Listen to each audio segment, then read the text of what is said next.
నమస్కారం. రాజకీయ ముచ్చట్లకు స్వాగతం. ఒక మనిషి ఇంకొక మనిషిని తిడుతున్నట్ట, గాడిద కొడక అని తిట్టాడట. అయితే ఆ పక్కన ఉన్న గాడిద అది విని, అయ్యో వీడా నా కొడుకు, ఇంత చెత్త వెదవా నా కొడుకు అని ఫీల్ అయిందట. ఇది కవి చౌడప్ప దాంట్లో ఒక మంచి పద్యం ఉంటుంది. అయితే గాడిదలు అయినా ఆలోచిస్తున్నాయి, ఏ మాటలు మాట్లాడుతున్నారు, ఎలాంటి వాళ్ళు నా కొడుకని అంటే నాకు ఎంత అవమానం అని. కానీ మన నాయకులు మాటల విషయంలో కానీ లేకపోతే లక్షణాల విషయంలో కానీ కనీస పట్టింపు లేకుండా ఉండడం అనేది మన దౌర్భాగ్యం. మొన్నటిదాకా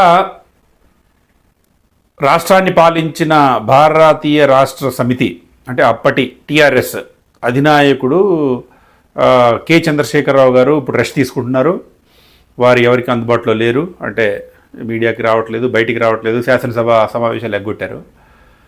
దాన్ని సాకుగా తీసుకుని ప్రస్తుత పాలకుడు కాంగ్రెస్ నాయకుడు రేవంత్ రెడ్డి గారు ఆయన మీద వాగ్బాణాలు బాగా సంధిస్తున్నారు, చాలా వ్యాఖ్యలు చేస్తున్నారు.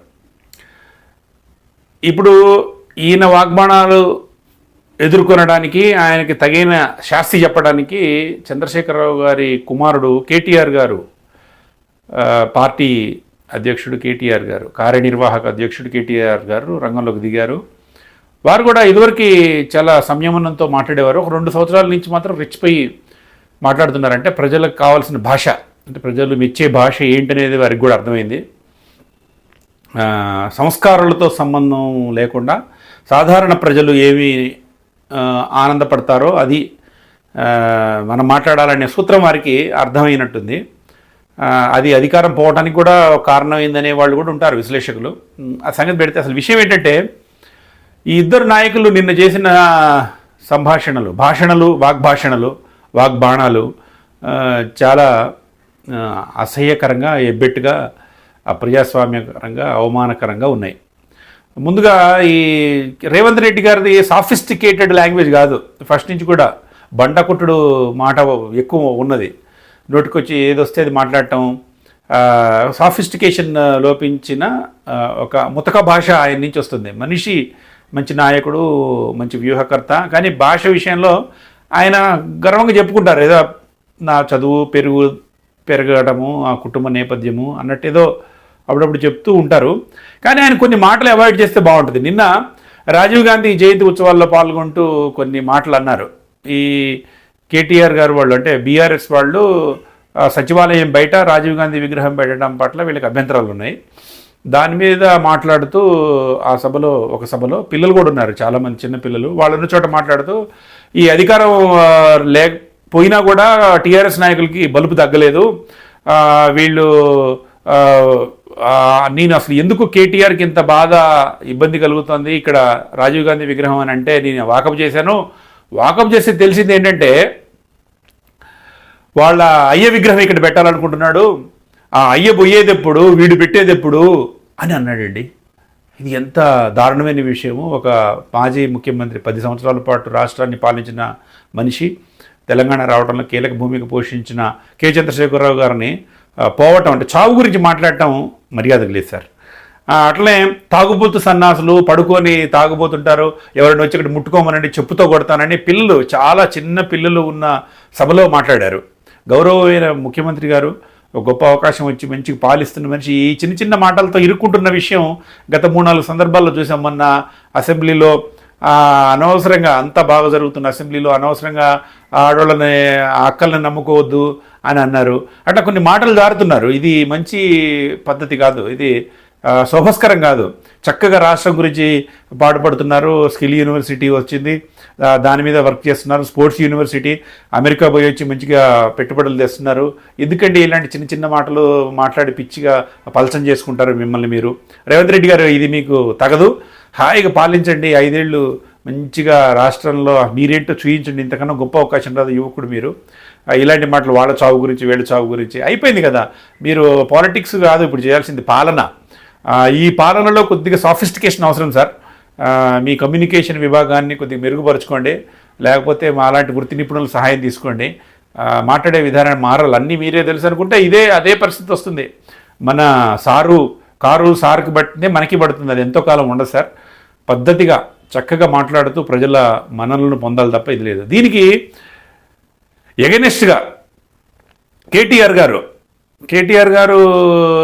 ఇందాక చెప్పినట్టు ఈ మధ్యకాలంలో మాటలకి ఒక పద్ధతి పాడు లేకుండా మాట్లాడటం అయింది. మొన్న ఆయన కూడా ఇరుక్కున్నాడు. ఏంటంటే ఆ బస్సుల్లో ఆడవాళ్ళు డ్యాన్సులు వేసుకోవచ్చని. తప్పు కదా, ఇదే అదుపు తప్పి వ్యవహరించడం. అంటే ఆయన ఎక్స్ వేదికగా చీఫ్ మినిస్టర్ అని సంబోధిస్తూ గుర్తుంచుకో, సచివాలయం పరిసరాల్లో చెత్తని తొలగిస్తాం మేము అధికారంలోకి వచ్చిన మరుక్షణం అన్నాడు. 5 ఏళ్ల తర్వాత ఎవడు రెడ్డెవడో రాజెవడో తెలియదు, తొలగిస్తాం అంటూ ఢిల్లీ గులాం నువ్వు అని అంటూ ఒక మాట అన్నారండి. మానసిక రుగ్మత, మెంటల్ సిక్నెస్ ఉంది ఈయనకి, దాని నుంచి త్వరగా కోలుకోవాలని రేవంత్ రెడ్డి గారిని ఆశించారు. ఎంత అవమానకరమైన మాట అండి ఇది. ప్రజల తీర్పుతో ఎన్నికైన ముఖ్యమంత్రిని మెంటల్ సిక్నెస్ అని అనొచ్చా? ఎంత తప్పిది, అన్యాయమైన మాట ఇది. ఈ మాటలే మన కొంపలార్చినాయి అనేది ఇంకా తెలుసుకోకపోతే ఎట్లా?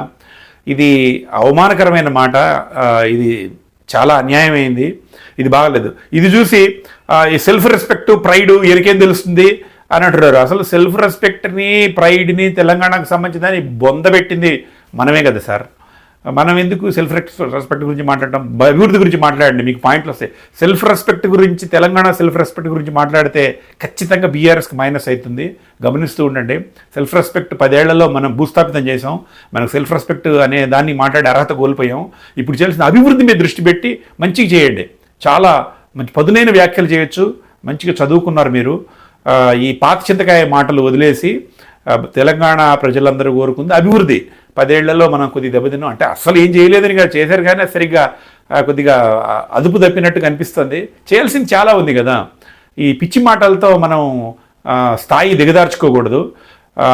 దీన్ని చూసి ఈ మధ్యకాలంలో బీఆర్ఎస్లో చేరిన ఈయన మాజీ ఐపీఎస్ అధికారి ఆర్ఎస్ ప్రవీణ్ కుమార్ గారు కూడా రెచ్చిపోయి మాట్లాడటం ఈ మధ్య ఆ ట్విట్టర్లో. ఇది ఒకటి దొరికింది మనకి. ట్విట్టర్ పొద్దున్న లేవగానే సాయంత్రం దాకా ఏదో కార్యక్రమాలు అబ్జర్వ్ చేస్తారు వీళ్ళు, ఎక్కడున్న ట్విట్టర్లో వేసేస్తారు. ఆ ట్విట్టర్లో కడుక్కోలేక మనం చావాలా, చూసిన వాళ్ళు ఏడవాలా. ఆయన ఎర్రగడ్డ మానసిక రోగ చికిత్సాలయంలో, ఎర్రగడ్డల మెంటల్ హాస్పిటల్కి సంబంధించి ఉండాల్సిన వ్యక్తి ఇక్కడికి వస్తే, సచివాలయం 6వ అంతస్తుకు వస్తే ఇట్లనే ఉంటుందని రేవంత్ రెడ్డి గారు అన్నారు. ఎంత తప్పండి ఇది.